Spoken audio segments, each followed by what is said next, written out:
Welcome back to stage 2 of the Mirage GT build video series. In this video, we're going to be installing the remainder of our braking components. This involves fitting our pedal assembly, dual servo, 2 brake cylinders and clutch cylinder, and clutch hose.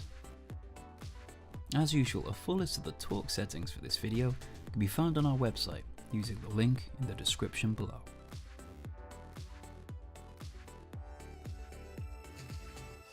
Now that our engine and gearbox have been installed, it's time to connect up our remaining braking components. We're going to start by installing the pedal box inside the driver's footwell. The pedal box is secured in place from above using these 2 bolts, along with these 6 side bolts that also secure our brake and clutch cylinders in place. We're going to secure just the top 2 bolts first.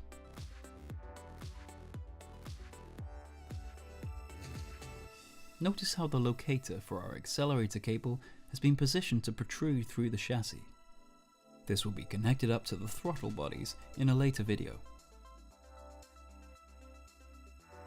Next up are our brake and clutch cylinders. Notice how our 2 brake cylinders are each marked with a 0.7 cylinder bore. Our clutch cylinder is marked with a 0.75 cylinder bore. We're going to fit our 2 brake cylinders first.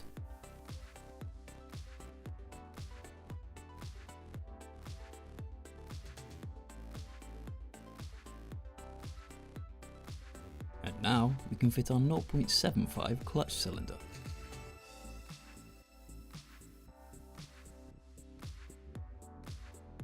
As previously mentioned, these 6 bolts will further secure our pedal box in place.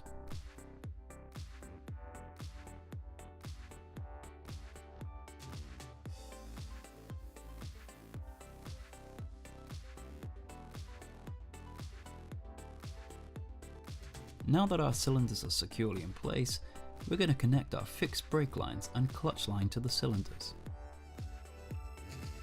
First, we're going to remove each of our 3 cylinder plugs, and now we can connect our brake lines and clutch line to the cylinders.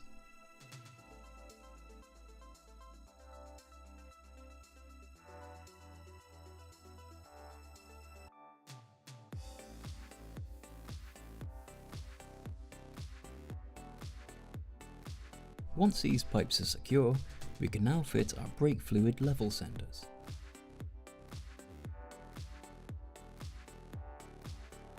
Be sure that the rubber washer is in place before securing each level sender to the cylinders.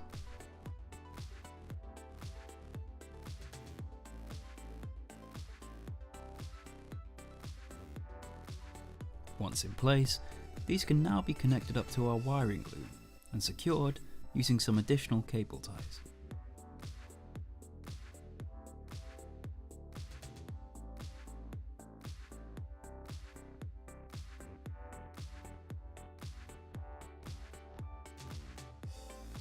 Next up is our dual remote servo.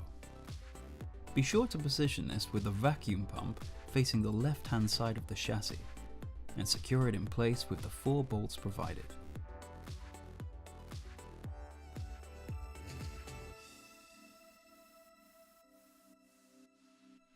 Once in position, we can now connect our fixed brake pipes.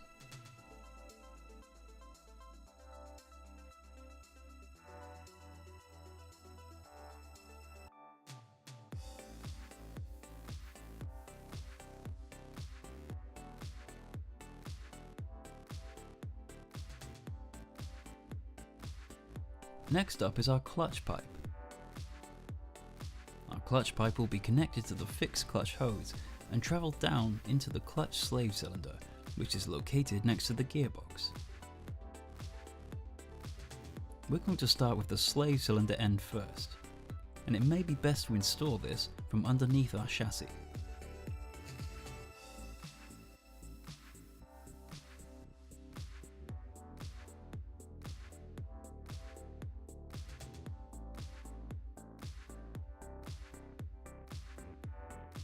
With the cylinder end now secure, we can now connect the hose to our clutch pipe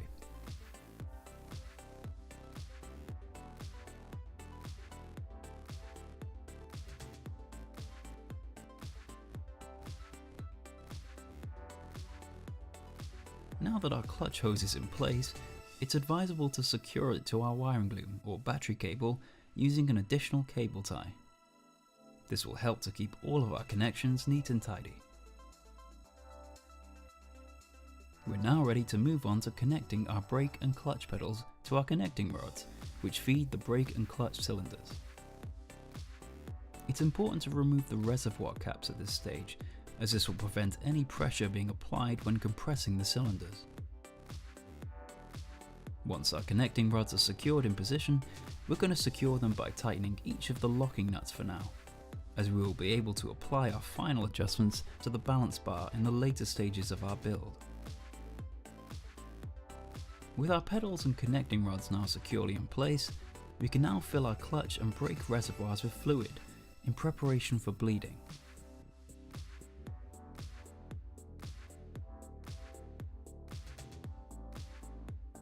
The final stage of installing our braking components is to bleed our clutch and brakes.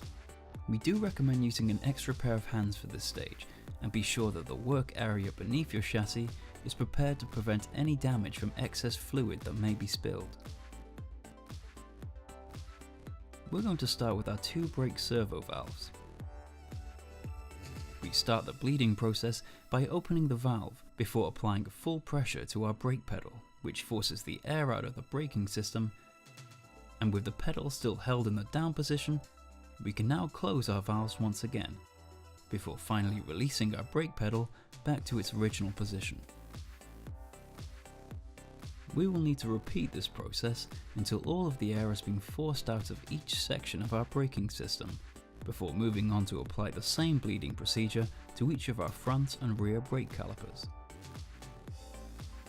We can also add our clutch fluid and bleed the clutch by opening and closing the valve on the clutch slave cylinder. Be sure to monitor and top up the fluid levels during this process, as this will prevent any further air from entering the cylinders.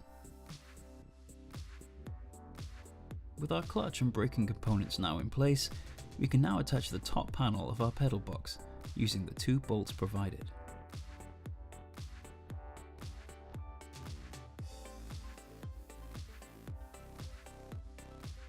And now we're ready to move on to our next video, where we'll be installing the prop shaft and gear linkage.